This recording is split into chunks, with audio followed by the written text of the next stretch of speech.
The crowd is a little thin. I assume the coffee break conversation has been excellent. But I'd like to get started. We have a combination of several talks and a panel discussion lined up here. The topic is developing network capacity and enterprise expertise for international collaboration. We have 3 speakers, and they represent a nice arc around the development of emerging RENs and how they're going to fit into the more global community of mature RENs. First up, we have Dale Smith from the Network Startup Resource Center. He's going to talk a little bit about foundational elements for collaboration. Thank you, Lucy. So as we set the stage for discussing what is required for collaboration, keep in mind that our real focus here is on emerging regions and what the barriers are there and how we as a community can assist with removing these barriers for collaboration. And I can tell you from experience that as you travel to some of these regions and sit at a faculty member's desk and are trying to communicate back home, even simple things, many university campuses, you can't even support a Skype call back to your home institution.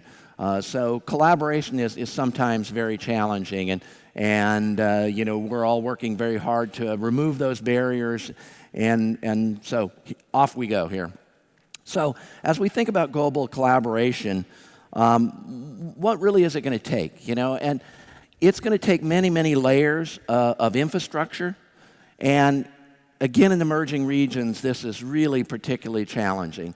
The types of infrastructure, of course, are networks, our people, our software systems.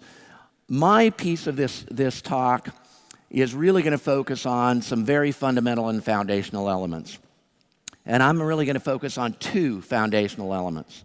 The first one is human resources, and the second one is network connectivity. So as we think about the human resources and developing expertise to support these activities, from an emerging area, from Europe or from the US, we can certainly send a team into an emerging region and build some good infrastructure and get it connected and leave, but that's not sustainable. In our experience, you must have local indigenous technical expertise that built the system and is able to maintain it over time. So as we look at this problem, the number of trained engineers and system administrators and other technical people, there's not enough of them. And so this is exactly one of the core problems that my organization is really trying to help attack. We provide significant amounts of training throughout all of the emerging regions, but in particular, and I think the focus on this session really is kind of Africa, but again, this is an activity we're doing in the Pacific. It's an activity in Asia as well. So a number of topical areas, and I noticed you can read them as well as I can. I did notice that I didn't cover wireless networking in my list of bullets here, and that is one of the key things that we do help folks with training. We also provide a thing we call engineering assistance. And what engineering assistance is where there's a specific challenge or a specific problem that needs to be addressed. We will get enough information about what needs to be done. We'll often send in a pallet or 2 of equipment, and then we'll send a team to come in and assist the local engineers in attacking and resolving specific problems. And we'll do that both at the NREN level or very frequently with campuses. So our model is very participatory in nature. Here you see a couple of photos of, one of them is the one on the right there is a group of folks in Myanmar that we're showing them some managed network switches that they'd never seen before. The one on the left is we're building some wireless infrastructure, maybe in Senegal. So who is this organization, the NSRC, the Network Startup Resource Center? We have 9 staff based at the University of Oregon. We have, I think, more than 25 contractors, and you can read the list of regions that they're from. So we bring the best and the brightest that we can find from all over the planet, and we get a lot of volunteers to help us. Here's a list of countries that we worked in over the last 2 years. Just, again, this mostly is for reference. I'm not going to read any of this. But over the last couple of years, about 4,500 people have attended our training. About 20% of them are women. And we do have some specific activities that we use to engage and encourage women. And we'd like to do better there. List of NRENs that we've provided assistance to at the bottom of that slide. So again, and this is again in the last couple of years. So as we look at this activity, there are still significant gaps. Number one, there's a lot more need for training than we can accommodate. So even though we've touched about 4,500 people in the last 2 years, the need is probably for 10 times that. The other issue is one that Aman, actually, our next speaker, pointed out to me as we were preparing for this panel, and that is NSRC focus on technical skills. So network engineering, system administration, and there's still another fairly significant gap in skills. And as soon as Aman mentioned it, I really realized that this is an issue. And in fact, we're facing this in Bhutan, which is getting ready to turn up their NREN in the next couple of months. And that is the supervisory skills that are available, the management skills, project management, business planning skills are lacking to operate an NREN. And particularly, NRENs are kind of different animals, and they're not a typical business. And having people who've been there and done that talk to the people who are getting ramped up to do it, I think is really important. And I think this is an area where the Terraina community could strongly engage the folks from emerging regions. And we do have a number of folks here this week, and I encourage you to be talking to them as you meet them in the hallway or meet them in sessions, because sharing your experience is really important. So that kind of covers the issue of human resource development. I want to move on to connectivity. So I view the research and education networking ecosystem as a layered model. We have some global connections. Those are intercontinental big circuits that connect regional networks. The regional network serves various regions around the world. Then we all have national infrastructure. And finally, we get to the campus network where individual faculty, staff, and students are connected. So, I drew this nice little pyramid. And I think, the number of global connections is dramatically fewer than the number of regional networks, is dramatically fewer than the number of national networks, et cetera. So, I think it's a reasonable model. And, I have a couple of different views of what the global networking looks like. This is the view from this part of the world of what that might look like. This happens to be a view from the Asia-Pacific point of view. Some of these circuits are duplicated between these two slides, but just interesting to see the different points of view. As we move down in the model, the regional networks, you should be quite familiar. We're talking about a regional network here. Géant is a good example. We have Latin and South Americas. We have the TANE project.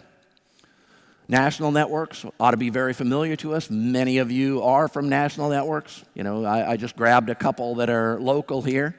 So, you know, Spain, France. But really what I want to talk about is the foundation of this pyramid here and the campus networks. Because really, the campus networks are where everybody is connected. You know, there's no individual faculty member that's connected to Jayant, or there's no individual faculty member connected to Janet in the UK. They're connected to a campus, right? So the campus really is the foundation. And I will point out that there are many very large and well-funded projects to provide global connectivity, to provide regional connectivity, and to provide national networks. So if you think about what all have we spent building national networks, you know, and building the Jayants and the Tanes and the Red Claras, and what all have we spent on circuits across the Atlantic, circuits across the Pacific? You know, it's hundreds of millions of euros, if not billions of euros. And yet, I know of very, very few projects that focus on the campus networks, that focus on the foundation that all the rest of this stuff sits on. I mean, there are a few. The U.S. has a program that does provide some government funding for improving campus networks. But it's the exception and not the rule. So in my view, this is like building a house without a good foundation, right? So how well does that work? And of course, even here in Europe, we see the same result, right? So the campus network challenges in emerging regions are even worse than we have throughout, you know, the rest of the world. And I'm sure here in Europe that I could go to many campuses and find significant problems with their networks. Firewalls that are under provision, you know, networks that have underperforming and under-buffered switches in the center of them. So I'm sure that we have examples here in Europe, but as we look in emerging regions, it gets much worse. It gets much, much worse. One of the key issues is many of the networks have grown organically. You know, a university will get a Bill Gates Foundation grant to modernize their School of Medicine. And so they'll get a network connection. So they'll have a good internet connection. Well, the Department of Chemistry that's the building next door will say, hey, I hear you have some internet. Can I get some? And sure enough, you know, the next week there's a Cat 5 running out the window through the bushes to that next building.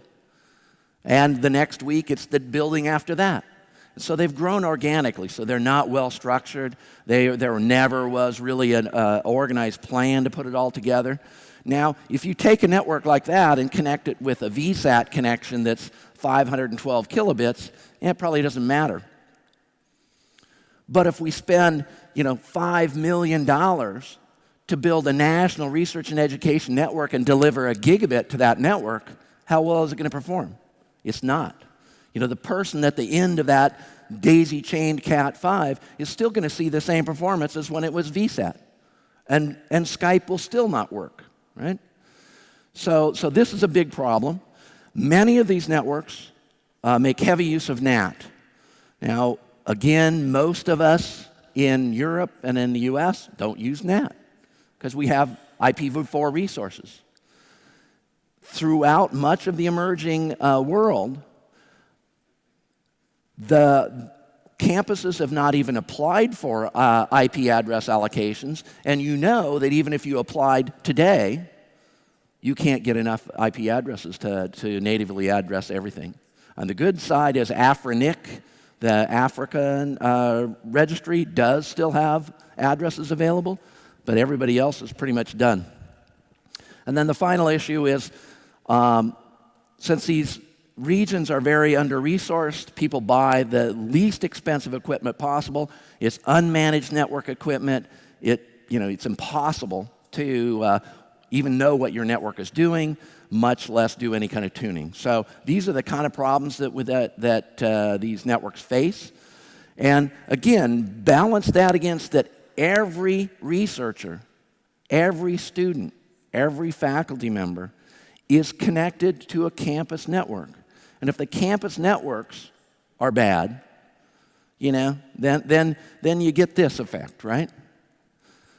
So it doesn't matter how much we've spent on the rest of this. If the campus networks are bad, this is not a good thing. So that's why the NSRC spends a significant amount of time improving campus networks. All right, so that's the first look at some of the challenges that we face and what we're trying to do about them.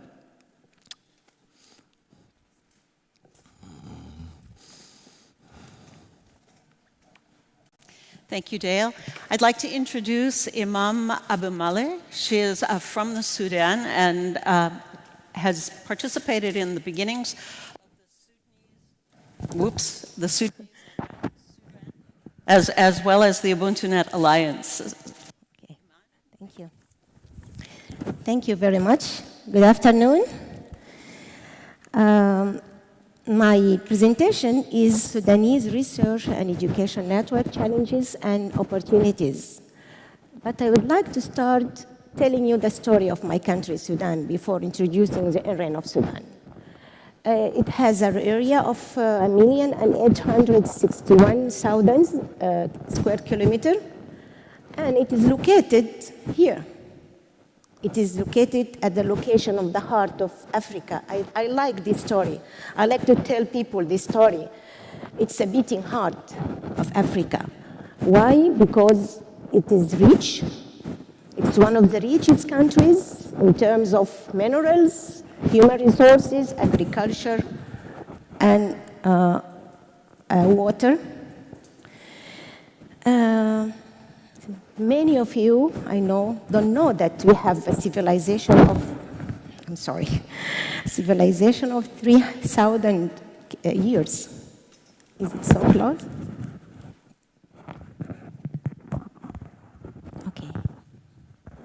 Okay, thank you. We have pyramids. We have 300 pyramids compared to only 4 in Egypt. But our pyramids are not famous because they are small in size, but they indicate that we had engineering and science education for a long time. And we have 19 ethnic groups with 500 subgroups. We have 134 languages. We are a continent. We have many features. We have all the features in Africa, white, black. We have all the languages.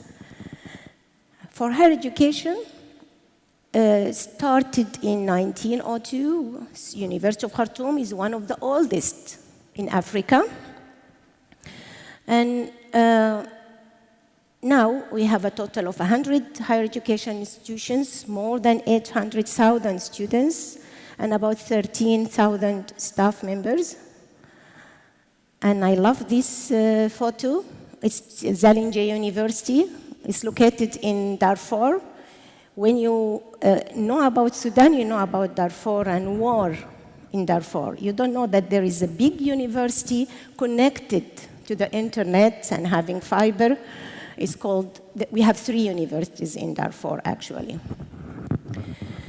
Now, my presentation is Sudanese Research and Education Network, which is the NREN of Sudan, founded in 2004.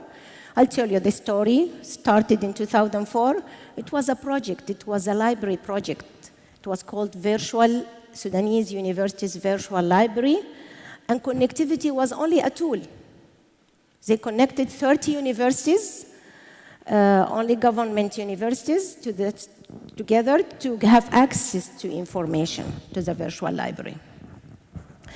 It was a project, so there was a technical committee taking all the decisions. The top decision body was a technical committee having 5 vice chancellors and the project manager. Now, and the staff was only 1, the project manager and 2 staff part-timers. And I would like to tell you that the COO and the CTO were female, were women. Now the situation changed in 2015.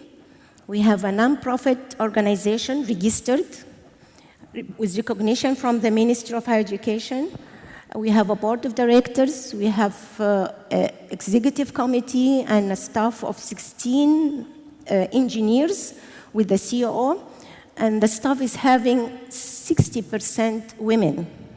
I like this, this story. Client institutions, we already have 2 universities at least in each state. So the universities are everywhere in Sudan, and the coverage is of the Sudan clients is everywhere. We have public universities, private universities, public technical institutions, and we have research centers. 81 members now out of 100 are connected through fiber to the NREN. The network and connectivity services, in 2004, it was funny that the universities were using frame relay technology, and a speed for each university was 128 kilobits per second. It was funny. And 4 megabit per second internet for the whole network.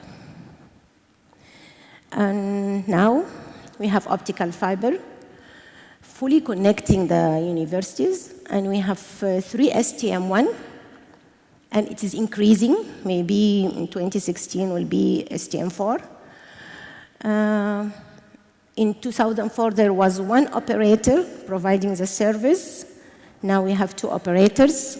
But I have a bad news that in 2012, Sudan was connected to Giant through Ubuntu Net Alliance router. But due to high cost provided by the operator in Sudan, it is now disconnected.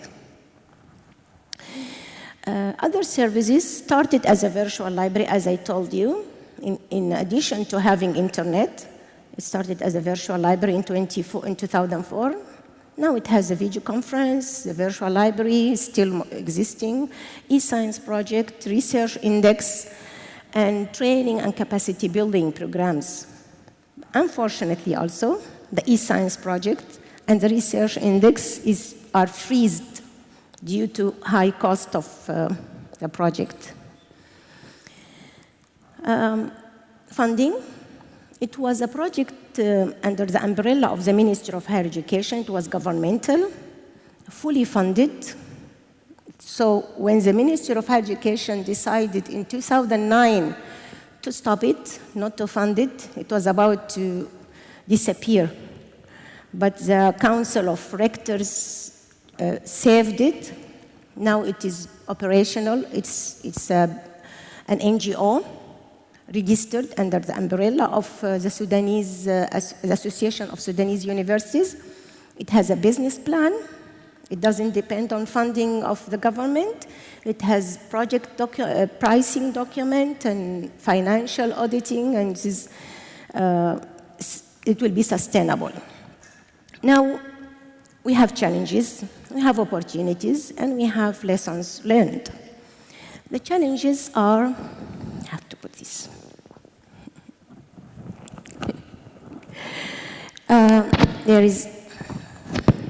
Of course, there is conflict of interest between the commercial telecom operators and Sudan. They always come back with high prices. They try to raise the price. We don't have our own network. This is one of the challenges. Network utilization varied tremendously between and even within the universities, because we have big universities consuming very high bandwidth, and they have real traffic, and we have small universities. And traffic between the universities is also not similar. We have limited services due to conflict of interest with other players or lack of policies. This concerns, for example, the e-science project. We have another body working for the grid computing, and we have high-performance computing. It's a big high-performance computing project, so they didn't want to collaborate with Sudan, while their customers end users are in Sudan. And we also have lack of policies to support our projects. The opportunities. Opportunities, we have continuing government support till now.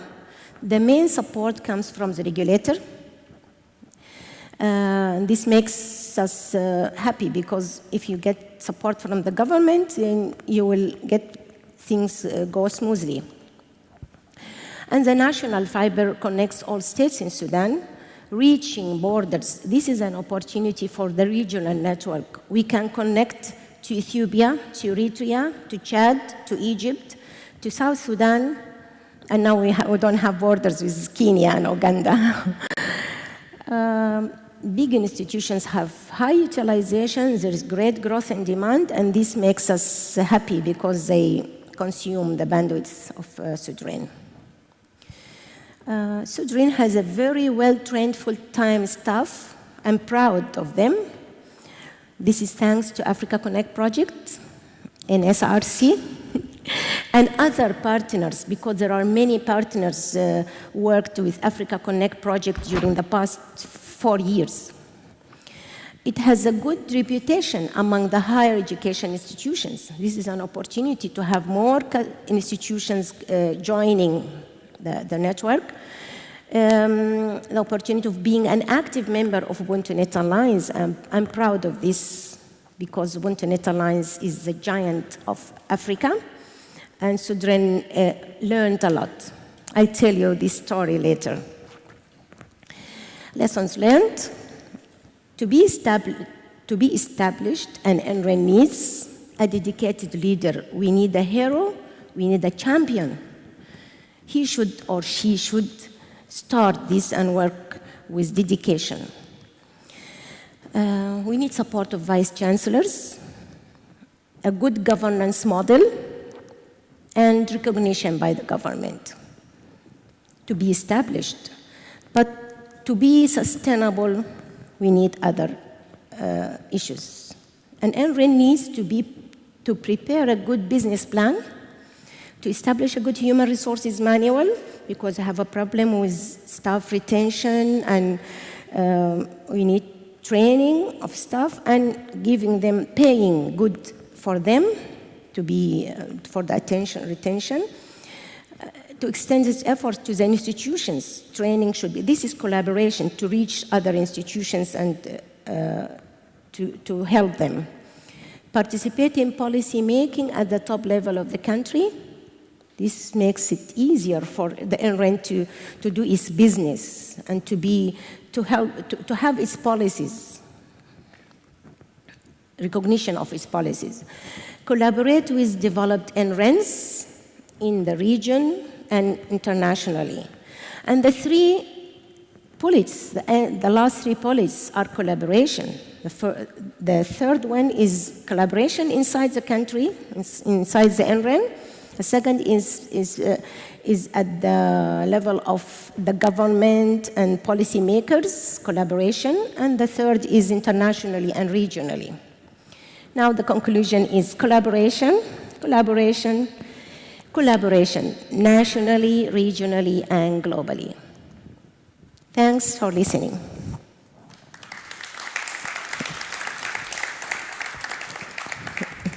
Oh, sorry, I brought it up. I get it. Our last speaker before we move to the panel is Douglas Kunda. And Douglas comes from Zamren, and he has a very interesting case. Thank you. My presentation is implementing NRENs in landlocked African countries. You know, what are some of the challenges and critical success factors? Of course, these challenges are not just for landlocked countries. Some of them may also affect other African countries. We know a landlocked country is a country that is completely surrounded by land, and particularly for Africa, it means that there are issues of the fiber, because the fiber goes around the sea. So we have no direct access to that fiber. There are currently 16 African countries that are landlocked, and some of the challenges are really low per capita economic growth on account of their geographical disadvantage, and also particularly the dependence on transit infrastructure, because for them to transmit data, they have to go through other countries. And really also they have to depend on the peace and stability of those transit neighbors. For Zambia in particular, that meant that the bandwidth costs were very, very high. I've given a slide just to give you a little bit about Zambia. The land, the population, we are about 15 million. The annual GDP growth and other details. In 2010, we had basically only one fiber, and then the second fiber was also being developed. And you could see that you could only communicate, in a smaller area. And other issues were that higher education institutions were working independently with small networks, low bandwidth capacity. The price was around 4,500 or 5,000 per 1 megabits per month. Whilst our colleagues in Europe, it was maybe 30 euros or even so you can imagine that these were the challenges that we were facing. Zamren, the idea of forming Zamren came in 2006 with the objective of obviously secure broadband connectivity within the country. But Zamren only became operational in 2012, thanks to the NUFIC. What are those factors, which were critical for us? First and foremost was that the higher education institutions and research organizations began to think about an NREN, and thus, Zamren was initiated as early as 2006.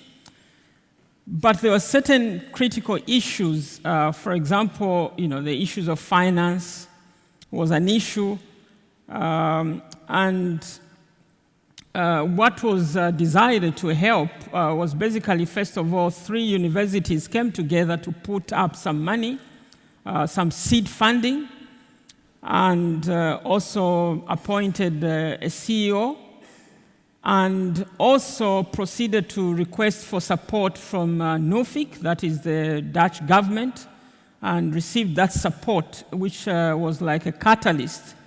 With the seed funding that came from the universities, the CEO in place, and a good enabling government policy, which meant that Zamren could easily be registered and also get certain concessions. The other thing which was also quite important is the issue of regional and international collaboration. We joined the UbuntuNet Alliance, and we were able to connect through the UbuntuNet POP in South Africa. The international collaboration, we also participated in the Africa Connect project, and I'm informed by the CEO that I think we are one of the first countries actually to benefit from the Africa Connect project in terms of their infrastructure. So the Zamren network was connected, and with about 41 institutions. At the time that I was doing the slide, we had about 622 megabits, but I think now we are going to 1 gig of connectivity. In terms of technical capacity building, again, through the NUFIC, through NSR, we also have been, our staff have been trained. And because of, the availability of internet and these capacities, moving, for example, from 1 meg to 100 or 200 meg, the demand for more and more bandwidth is being felt, and the institutions are now using ICT in their teaching and research. Unfortunately, it also brought a smaller problem. And the problem was that because Zamren now exists, the telecom and the internet service providers, also came and reduced the price, and now are going back to the higher education institutions and offering, lower price. Just to see, how, they will respond. And some universities are now, even thinking, probably these offers are good. But really, Zamren has put in place a sustainability plan or strategy to see how we can counteract these people.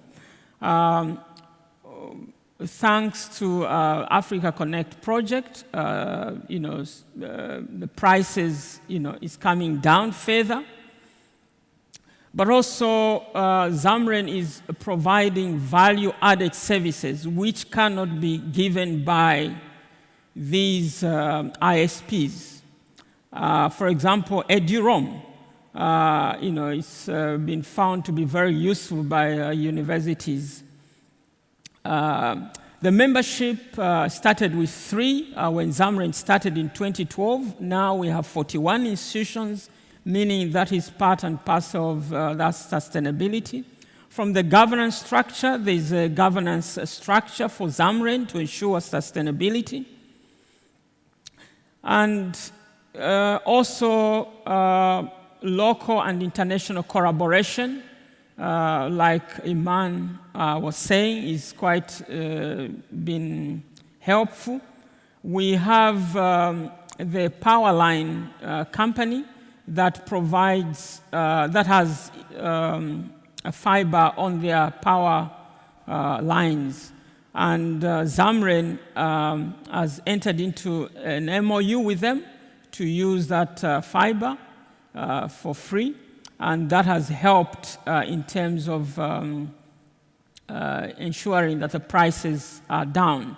We also have a memorandum of understanding with the communication or the ICT authority, the Common Authority, who provides support for last mile connectivity for the local institution.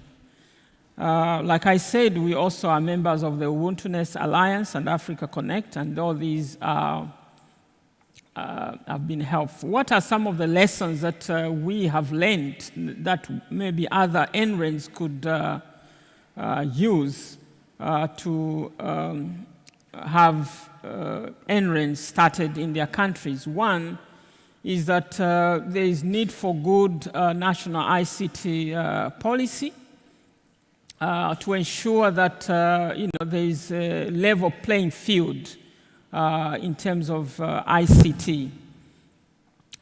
There's need for at least 2 or more higher education institutions to come together to kickstart the process.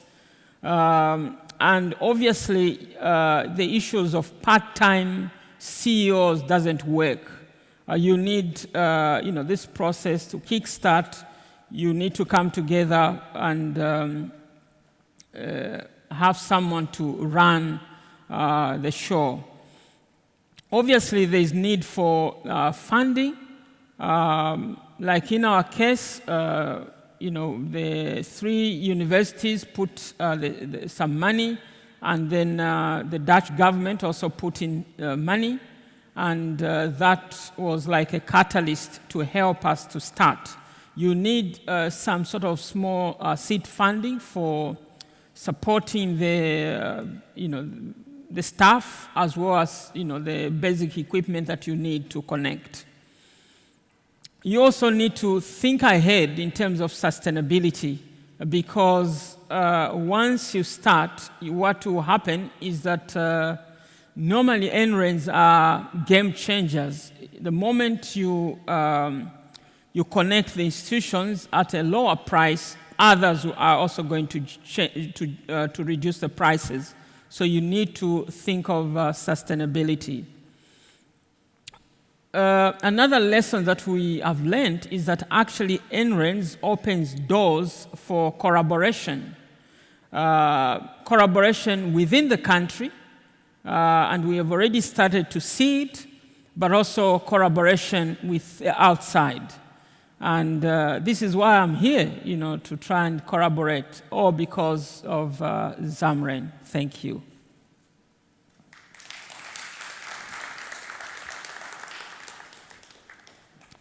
Stay, because I'm going to invite the panelists out. At this point, I'll invite all of our panelists to come up and sit on the stage. We have a ringer. We have a 4th panelist here, Walter North from SUNET, who also wears a Giant Association hat.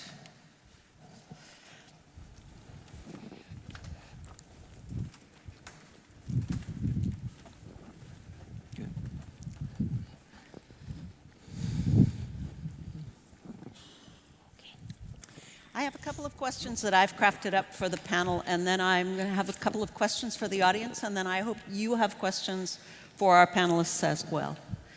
Douglas, I'll start with you.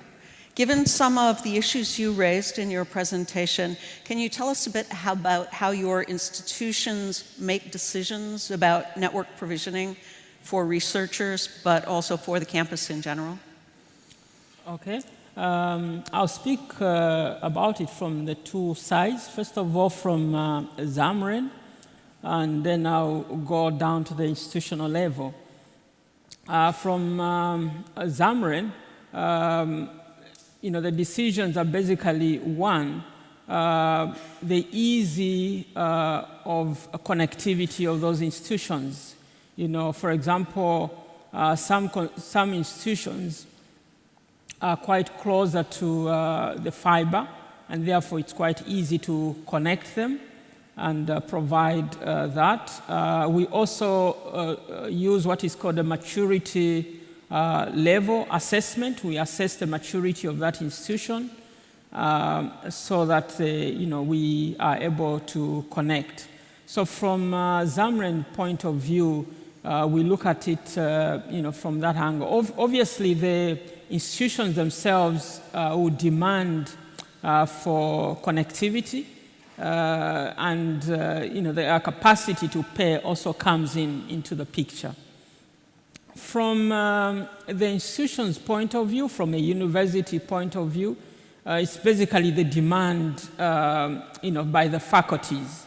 For example, the university that I'm coming from, you find that the faculty of agriculture will demand quite a lot of internet, and even when there are issues of connectivity, they are the first one to phone and say what's happening.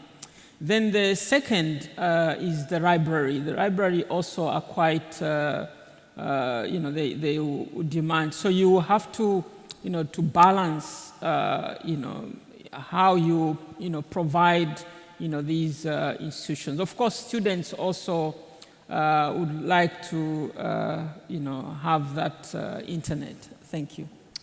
Thank you. What role, what's the current state of collaboration among institutions within Zambia? You touched on this a little and you said 41 institutions. How many more are waiting? Well, in terms of how many more, probably maybe about 60 or so more will be able to join. But there are structures, which we use to try and collaborate. For example, all libraries for university and colleges have a consortium called ZALICO, which is basically Zambia Library, consortium. And they also push for this collaboration because of exchange. There are many others. The universities also, the public universities have also an associations of themselves as well. So we have, these various organizations. But I need to emphasize that the coming in of Zamren also has helped. We have what is called the annual general meeting at which all the Zamren members meet. And during that meeting, there is quite a lot of, exchange, and it is also helping as a catalyst for collaboration. I was speaking to Bonnie about the possibility that perhaps we'll make it into a 2-day session. The first day maybe where people present papers of what they are doing, and the second we go now into the AGM. Thank you. Thank you very much. Imam, you talked about your experiences with both the REN organization in Sudan and with the UbuntuNet Alliance. What are some of the key drivers for collaboration in the region and then external to the region? Thank you. The key drivers for collaboration regionally are many, but I will focus on two. According to the experience with the UbuntuNet Alliance as a regional research and education network for Eastern and Southern Africa. The two key drivers are, the first is human network. The second is connectivity. I would like to call it Africa Connect project to make it more general. So the first is human network. This is what UbuntuNet Alliance is doing. The meaning of Ubuntu is let us work together, it's networking. I am because we are. This is the meaning of Ubuntu. It's an ancient African quotation. So I would like to tell you that UbuntuNet Alliance worked in different levels on human networks. The first level is the top. UbuntuNet Alliance having visits to NRENs, meetings with the regulator, with the decision makers, and even the General Assembly have representatives from each country. They spread the idea of NREN, they make awareness to help the NREN to be established and to be operational. The second level is the level of COOs. The level of COOs, UbuntuNet Alliance is having a mailing list, have meetings, regular meetings during the year, and have the nuance, the newsletter. My experience, I would like to talk some about this because my experience is when I came to UbuntuNet Alliance in 2007 for the first time, I met with Duncan Martin, the CEO of TNC15. TNC15 is the biggest NREN, in Africa. And he has experience. And I was the CEO of Sudan. I had no experience at that time. I learned a lot. Then I decided in every meeting, I look for him and I sit next to him in lunchtime and I ask him questions. I had a paper and pencil and ask him questions, get answers. I come back to my country and I get solutions. So Sudan progressed. That was human network. And then the third level is a technical, the techies. I think the engineers maybe tell know about them. They meet during the technical training, but they collaborate. They have emails together, and I saw our technical people contacting each other, learning from each other, collaborating. So this is the first is human network. The second is Africa Connect projects. It provided two issues for collaboration. The first is connectivity, of course, at the level of connecting the regional network, providing high-speed network. And the second is technical training. It has many aims, but I will focus on these two because they provide collaboration. So, having a regional network, doing those having the two factors will definitely push the collaboration at all levels. Thank you. Thank you. Dale, you make a strong argument for the need for a well-run campus network as a core building block for effective collaboration. Given limited resources and demands, how can campus network operators make the case for a strong campus-wide network rather than dedicated connections for special cases? Well, in resource-poor environments, it's very difficult to get additional resources allocated. But I think you have to make the argument similar to the case that I stated, which is that campus network is a fundamental building block, and you might need to make hard decisions about what buildings you connect. But without a unified campus network, you have no chance of connecting your constituency to a national network. In some regions of the world, and I've recently run into this particularly in Southeast Asia, many of the campuses, they just have independent commercial DSL connections for each of their buildings. So you see, if indeed you had a national network, you can't actually connect your campus because there are individual buildings. But I certainly think you're going to need to prioritize. And as I work with campuses and talk to them about prioritization, about what they ought to be focusing on, I really focus in two areas. First is trying to identify the researchers and the faculty members who are going to be your change agents, who are going to change the culture on your campus of utilizing technology and collaborating internationally. The second piece is trying to provide the most bang for the buck. And often I see this with wireless networks. And as we work with many campuses, the first place they ask us to help them build wireless on is in their residence halls, where they have on-campus youth hostels where the students are staying. And I really try to discourage them from building there from the simple fact of if you put an access point up near 10 rooms, you will serve those 10 students and only those 10 students. If, on the other hand, you put up an access point in a library where there's a significant amount of foot traffic over time, a single access point has the capability of serving 100 or 200 or 300 people in a day's period. So I think a lot of hard decisions need to be made on resource allocation, but I would be looking for change agents, and I would be looking to get the most bang for the buck. I can also tell you from my previous experience that if you provide connectivity to the decision makers of the university, they start to realize how valuable it is and start to allocate resources. Candy. Walter, as a representative of a fairly mature set of network partners, do you have any advice for newer entrants? Good question.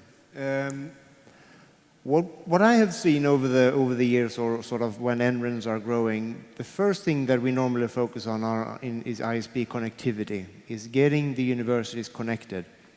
And after some time, the universities are sort of asking for more things than just pure connectivity. There is not a sort of the market is being fed. So then comes add-on services that sort of NTP, services that don't require authentication, network-based services. That's sort of typically something that comes after we have something that is connectivity. After the network-based services comes question that we'd like to sort of collaborate around services. Eduroam is typically a service that sort of pops up as something very popular with the researchers and the university.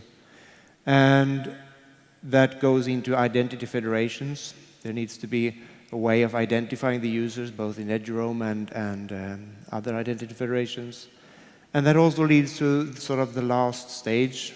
Well, we don't know what's coming after that one, but cloud-based services. Or if you do a joint procurement, then you also need to identify the users through identity federations. You can do deals with commercial operators, Apple, Google, Microsoft Office 365. Those kinds of businesses becomes possible when you have identity federations in place. So I would say that sort of what I'm seeing is the growth is connectivity, network-based services, and then identity federations going into cloud-based services.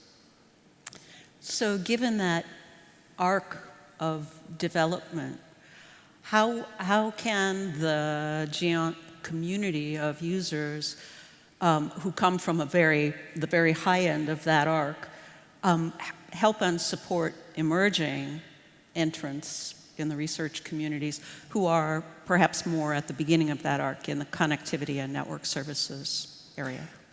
I think that both Douglas and Iman has touched on it, and for me, a lot of this comes from collaboration. It comes from coming together, meeting, discussing, exchanging ideas, exchanging knowledge, talking, making sure that there are projects in the future that we can work jointly on, such as Africa Connect 2. We have Magic, Alcira, other projects that are sort of coming in where GEONT can contribute with, the GEONT community can come with the knowledge, the information that we have, and we have people coming that can work with us together in that area. I think that would be the people skill would be the most valuable aspect. Thanks. Dale, you want to say something? Yeah, and I just wanted to add to that one of the things that we've kind of talked about over time, and we've never really gotten any traction in doing that, is formalizing this collaboration. And we do have a couple of cases of where DFN, the German NREN, is formally collaborating with KENET, the Kenya NREN. They call it a twinning project, of where they actually exchange network engineers. And I think this is another opportunity to enrich your own network engineers' experience and help NRENs in emerging regions. So a formal twinning project, I think, is another thing that the GEONT community could certainly embrace. Thank you all. I'm going to open this up to the audience. I'm going to ask a raise your hands question. How many of you have active collaborations from your campus or your REN to the Afrinic, APAN, or LACNIC regions? So a few. And now, to come to the mic, how were those partnerships established, and how do you sustain them? Is there somebody willing to take that on as a question? Make sure they say who they are. Make sure they say who they are. So first of all, I'd like to thank the panel for basically giving most of my lightning talk for tomorrow. We've been working with BDREN, the nascent Bangladeshi NREN, which was a project which we're still involved in, but almost I would say one of the unfortunate things is that was established on the basis of a set period of funding from the World Bank.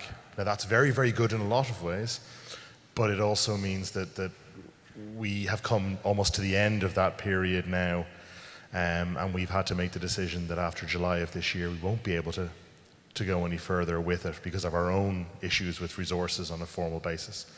So it was established on that basis, and Javed Khan, who's here, was one of the main people behind that from Kent State. And it's exactly what was being talked about. What we have done is we've not tried to come along and say, this is how you run an NREN, this is how you do things. It's to try and listen to the needs of the folk in Bangladesh and try and understand how that's different to ours, but also try and provide the information that, and try and avoid them having to make some of the terrible mistakes we made in the late 90s and early 2000s, but also give that advice and that assistance that they, for them. And I think that's really what European NRENs need to do. We're not better, we've just been around a bit longer, and we've stubbed our shins and our toes and everything else, and we've fought with incumbent telcos and all of these kind of things. I think that's the kind of advice, and that's what we found, I think, and I think the people in BDRAN have found to be some of the most useful information. We haven't really need to tell them how to run a network. They know that. They're excellent engineers, but it's those intangibles and those things which don't seem necessarily obvious when you first approach them that I think has been most useful. And it's fantastic to see, more NRENs starting or becoming more established, and I think, and also coming to TNC. And one of the things we've said to BDRAN is come to meetings like this, because there are so many useful people to talk to, and that's going to get you so much worth. Well, and to Dale's point, do you have a plan in place for continued human networking, for mailing list or collaboration tools? We don't at present, but I think that in the informal relationship, the less formal relationship we're going to have when the contract ends, yes, I think that's something that it would be very useful to put in place, in fact, and I think it's something we'll look at doing, and it wasn't something that necessarily had struck me that a mailing list might be useful, but other than just informal contact. And we are hoping, and we've been discussing that already this week, that we'll be able to maintain that even when maintain the informal contact, and maybe shorter, more time-bound projects like brief secondments and brief visits and things like that will be sustainable when the official project ends. Thank you. At this point, I'll open this up to questions for the panel from the audience. Are there questions? Here?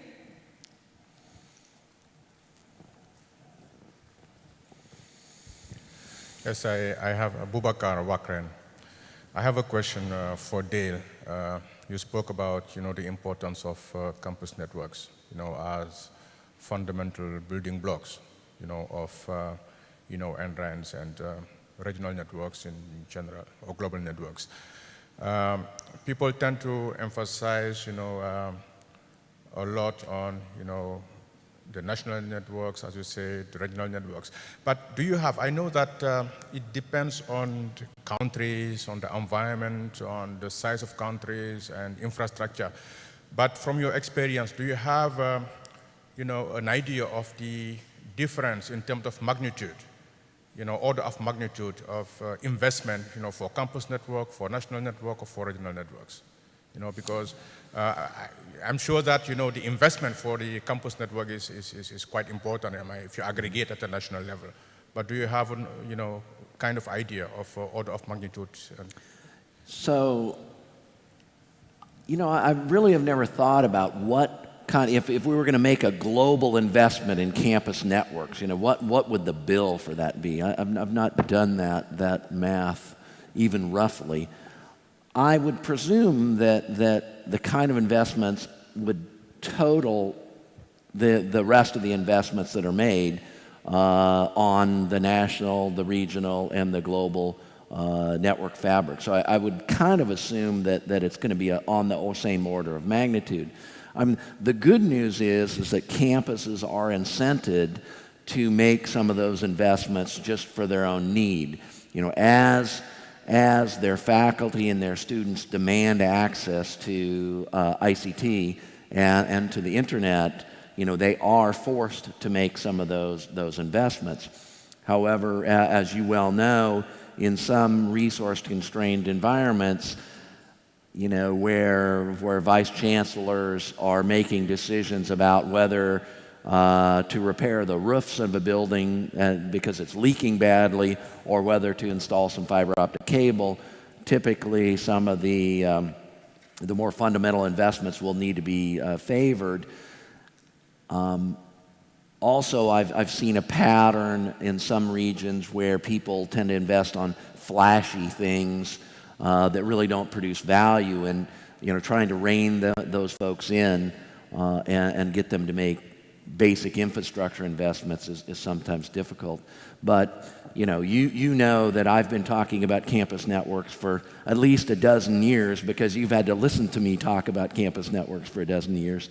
But I think we are making progress. As I look across the landscape and see the places that we've worked, there's good progress being made. So I'm not saying this is a dire situation. I'm simply pointing out that let's not, as we talk about national networks, as we talk about regional networks, don't forget that there's this foundation that we're laying this stuff on, and we need to all be talking to decision makers, high level in the government, and campus level people, that these are investments that they need to be making.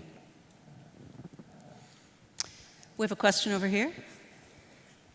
Okay. It's more of a following on the points the panel is making. I will share a little bit of experience in organizing BDREN. Also, I got involved in with initial planning of Nigeria's REN. Okay. So, a couple of things I would say that if we look into the resource issue, countries like Bangladesh, many African countries have resource problem. But again, I will not point out that's the number one problem. Interestingly, I take a little bit different view here. So what happens that those who are allocating funds in the policy level, government ministry, they have less awareness of the importance of this investment. If they are educated, then enlightened, so many of the fund issues can be accommodated within current national resource situation. So in each country, relatively higher education is placed very low. So a little bit change of priority can significantly solve the problem within the country. So what I'm pointing out that is important also to include the policymakers in the education or enlightenment window. So yes, the universities, the REN engineers, they are feeling they're the first line who are actually seeing what's happening in their peer institutions here. So you want to extend collaboration to them definitely at the technical level, but it's also important that extend the collaboration when the officials visits here, education ministers, education ministry people, those in the planning. So enlighten them about the importance of this investment. And many of the resource issues will be solved from the country. Thank you. I think if I can channel your mom, it's probably good to have government support, and it's also good to have a sustainability plan of your own. Yeah. Okay. I firstly would like to comment on Boubakar's speech or his question about campus network, and then I will come back to. I think that campus networks are difficult to build in Africa, in the developing countries, because they are they are very expensive. But awareness is the first step. Awareness among the decision makers in the government. So the situation in Sudan that in the past, it wasn't a priority. The priority for development is building schools, building hospitals, not building an NREN or campus network, not supporting the universities to build their campus networks. But there was a project in 2012, and the project started building, the government funded the project for the campus project, but for the benefit of the operator at that time. We rejected that project as NREN. But I have a good news, because after building the campuses for a few universities, other universities started to ask why not, we need this. It started to be a priority So awareness came up, and now it is going on for the benefit of the university. This is for the campus network. And the question of, the last question, it's about, I forgot it. It's About involving government and policymakers in order to get support? the decision makers, how to support. Yeah. Yeah, yes, it's very important to have them on board, to have them in all levels. You know, it's a priority of the universities, the vice chancellors. They have to work together and to reach the top decision makers in the country to get their support. Thank you. Good. I also have a comment. Maybe this. Let's just see. Any other questions out here? There's Yeah. one over here. Yeah, this is more to follow on to answer Boubacar's question. I'm Kevin Thompson with the U.S. National Science Foundation. And we've been running a campus networking program for, I think this is the 4th year. So I can give you some cost numbers from the U.S. Perspective, which may or may not map. But, and to get back, to tie in the importance of having decision makers as part of the process, part of the conversation. This program on campus networking was a direct result of the community, the NSF community, telling NSF that this was in fact a problem with end-to-end networking in the United States. So we have spent, I would estimate in the first 3 years about $65 million on upgrading what ends up being over 100 campus networks. In the US, I think by the time we get through this fiscal year of 2015, that number will be in the 85 million range for over 4 years. And we're talking about upgrades that include bringing campuses up to 10 gigabit connectivity to Internet 2, in some cases 100 gigabit per second, a couple of cases multiples of 100 gigs. And then a lot of smaller campuses are now emerging, smaller institutions that we're reaching out to, where a new 1 gig connection to Internet 2 is a very big deal for them. And that program also includes upgrades within the campus. The international program, IRNC, to kind of weigh that investment against what we've been investing in IRNC over a similar time period, I would estimate that it is somewhere less than half. That said, IRNC has been a continuous investment in international network by NSF over probably 25 years now. In the case of this campus network program, it's only been the last 4 years, and before that, I think NSF had a similar program for about 4 years, 5 years in the late 90s. So this is not a continuous program, and it's not clear how much longer that will last. As for the NREN investment, NSF does not directly invest in Internet 2, as you probably know. I don't know if anyone is here from Internet 2 can talk about the cost of running Internet 2 as an NREN, but I'm pretty sure those figures, if they're not, they're probably available online, but it's my understanding that their budget exceeds the numbers that I just went through on a year-over-year basis. Thank you, Kevin. I think we have one more question in the back, and then we had a comment from Dale. I also want to point out that what Kevin didn't say is that he helps fund the NSRC through the IRNC program. I'm Robert Jans from the Netherlands. I was very involved also with the project in Zambia, but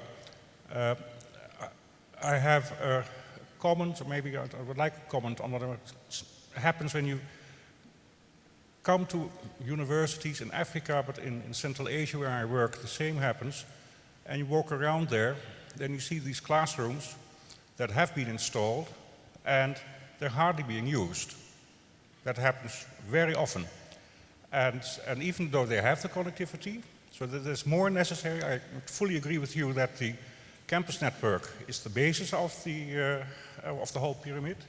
And that's why we put a lot of effort into that. But what I'm thinking recently is that perhaps we're still looking at this in an old-fashioned way, and that we should just skip this fixed infrastructure step and go directly to wireless. And like your comment on that, Dale, that's I really advised. I'm working in a project in Mali, and there is nothing there at that moment, that we perhaps should start reinforcing universities by only providing a wireless network and no fixed infrastructure at the beginning. And later, the fixed lines can come in, but in that way, you'll really reach 100% of your students. They all got a tablet or a smartphone or coming into that region. We had some, we looked at that, the numbers of that they have. And in that way, you get a more active community of students using ICT, and for the teachers the same, than first going into that tremendous, expensive process of rolling out an infrastructure with classrooms that in the end are hardly being used. Dale, you want to take that? Yeah, so we often face this question about fixed wireless or fixed wired networks versus wireless. I mean, I truly believe you need both. And in fact, typically when at my university, when we wire up a large faculty office building, which has significant amount of wiring to every desktop, we still put about 30% of the cabling that's installed is actually to support wireless. You know, it's a misconception that you don't need wiring when you do wireless, because the wireless access points themselves must be wired. You must install a fiber optic backbone to individual buildings if you're going to get reasonable performance. I think there are certainly, if you have a campus that really, for whatever reason, maybe they're in a city metropolitan area and they can't get the right to do trenching across public right-of-way, public streets. I think in those kind of cases, maybe you could do some point-to-point wireless rather than fiber backbones. But I think generally, even if your focus is wireless services, you're going to have to install a significant wired infrastructure to support that. I still recommend that, particularly for faculty who have a permanent place to sit or a permanent research lab, you should be putting cabling into those locations. I think wireless is an excellent technology for reaching a mobile population. So as students and faculty move around campus, I think it's a great technology, and we absolutely believe that you should be investing on it. I don't think it is a sole solution, particularly as needs escalate. And you know, if you only provide wireless infrastructure to your meteorology department, and now all of a sudden they're needing to download some data sets so that they can run some weather modeling, they're going to be pretty unhappy that they can't get the kind of data speeds they need. So, you know, I think a mixture of wired and wireless is required. May I comment? I think we have one more question in the back. Okay. Really just a comment to give you some perspective on what on the costs associated with trying to light up the campuses, if you will. So in the U.S., we have a program called E-Rate that is for the primary or K through 12 schools throughout the country. For the last few years, there has not been funding available for the wired and wireless infrastructure within the buildings of the campus. There's been money available for the telecom services and the internet access to the schools, but the last few years they haven't had the funding available. In the U.S., they did this E-rate modernization bill, so the floodgates opened this year for these primary schools to take advantage of the funding. It was about $2 billion was allocated and requested for internal connections within the buildings. And that's only about 60% of the schools that took advantage of the schools. And this is K through 12. This is not higher ed. So you know that the adoption of devices and everything within K through 12 environments is not as great as in higher ed. So just perspective on how much money it would take to do the internal connections within a campus, within universities worldwide for upgrading that infrastructure, that could give you some perspective. Yeah. Lucy. We can dream. Any other questions? Can I comment on this issue of wireless and wireline? There are other reasons for having wireless. In Sudan, we have 15 universities in the capital, in Khartoum. And these universities were connected via optical fiber, only one connectivity. But due to technical reasons, cutting the fiber, we lost the connectivity. We lost the 15 big universities. So Sudan decided to have backup. It's a wireless backup. So they are working on it now. It will be good, high speed and secured. And even in the labs at the University of Khartoum, we started to provide access points in every building to move to wireless. Thank you. Thank you, Imam. I think we're pretty close to time. I want to thank my panel. I want to ask if any of you have any last comments you want to make. Walter? I'd just like to emphasize a little bit on the collaboration issue. There are a lot of things, and I think, Dale, you mentioned that it could be a formal agreement or something to be entered. I think that's something that we should explore. Let's work with that. And we also have the task forces within the GEON community with a lot of knowledgeable people, happy to answer sort of questions, being involved, open to everyone. So I would say let's try to get engaged and work together. Thank you. Imam?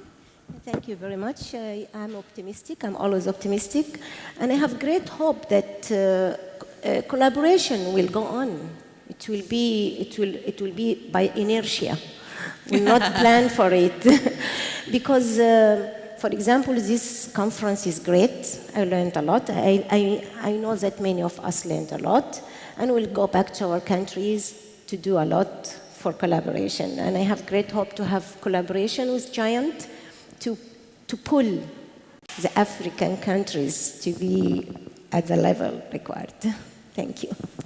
Douglas? Yeah, I think, I like the idea of the twinning between the NRENs in maybe Europe and Africa. That I think can sort of help, exchange of engineers and experiences, so that the African NRENs don't repeat the same mistakes that was done in Europe.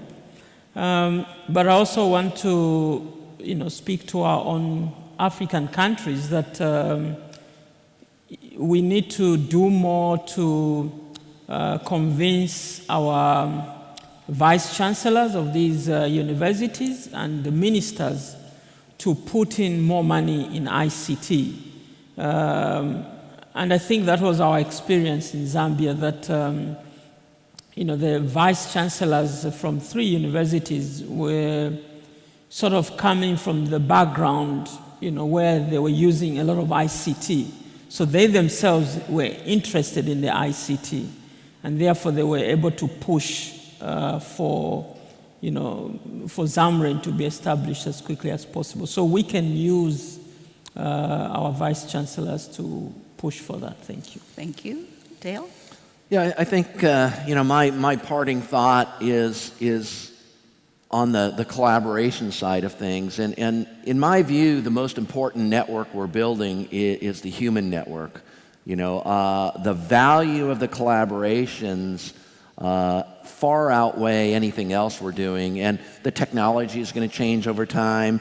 The software people use are going to change over time. So, really the most important network we're building is a human network. And once you have friends and collaborators, that you can always find solutions to technical problems you're having. So really it's the collaborations. And, I really like the point that Douglas made in his talk about the unanticipated side benefits of getting all of the institutions together talking, and all of a sudden they realize, oh, well, we have these common threads, and having an NREN really is building the human network.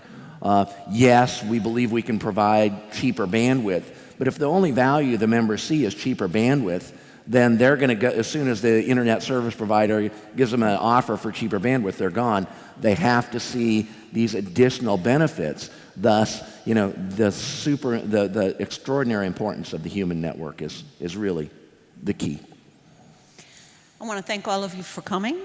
It's a beautiful afternoon out there, so we appreciate that you were willing to spend the time. Eric, is there anything else we need to say?